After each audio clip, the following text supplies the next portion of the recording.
Now, let's get the latest. We're now joined via Skype by the head of news and media for UN Refugee Agency, Matthew Saltmarsh, who joins us live from Geneva. Matthew, thank you so much for your time this afternoon. Now, the ongoing conflict has reached crisis state in as far as aid is concerned, with the UN now seeking $3 billion for Sudan.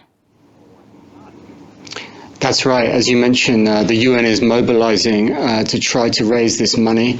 Most of it would go to people inside Sudan, but a large portion of it would also go to the refugees who are fleeing to the countries around Sudan. As you mentioned, over 1 million people now displaced, and this is extremely concerning because it's very difficult to get aid, much needed assistance into the people, and many of them are living and arriving in the most remote areas where access is very difficult. So this makes it very expensive and logistically challenging to get to those people. So that's why we've been asking for this extra additional aid this week, and we hope it can come quickly because the people on the ground are in desperate need right now. And I mean, just to paint that picture, 15 million people needed aid before this recent crisis, and now we're talking up to 25 million people. Your teams must be working overtime on the ground. Just talk to us about what the latest is on the ground in as far as the infighting is concerned. That's right. Within Sudan, the situation is still extremely difficult because there is still active conflict going on. They're still fighting in many parts of the country. People who can are fleeing to the safer parts of the country, to the White Nile, to some of the eastern parts. And that includes refugees, of course, people who are already themselves displaced. So within the country, a very difficult situation, hard to get aid in. There is some aid, there are some stockpiles within the country, but of course, given the fighting, very difficult to get support in.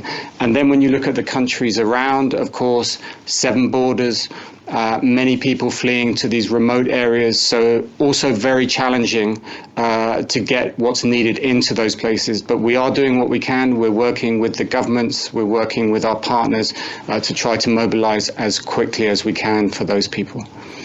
We are hearing reports, of course, that, pro-army residents of Sudan have attacked several US or UN rather aid groups. Any information around that? Any update on that? Well, we don't have specifics to give you right now, but what we can say is over the course of this conflict, which has been running for more than a month, of course, now, a number of UN structures and warehouses and supplies and those of the government and of partners have been looted and ransacked. And of course, that makes it that much more difficult to try to get the assistance that's there out to the people who need it so badly.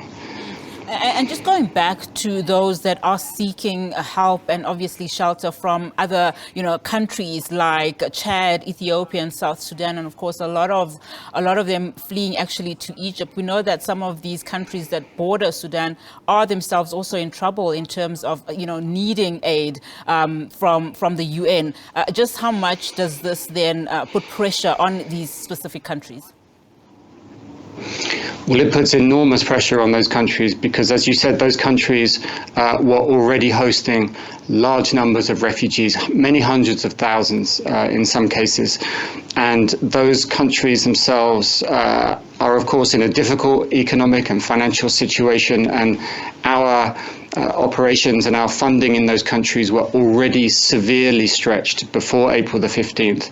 So now those countries need support more than ever, and that's why the UN has gone out this week with this large appeal, which is a record appeal for the country of Sudan to say we need that assistance and we need it to go in now. Matthew, thank you so much for your update and your time right here on the show. Matthew Saltmarsh, UN Refugee Agency, and he, of course, is the head of news and media there.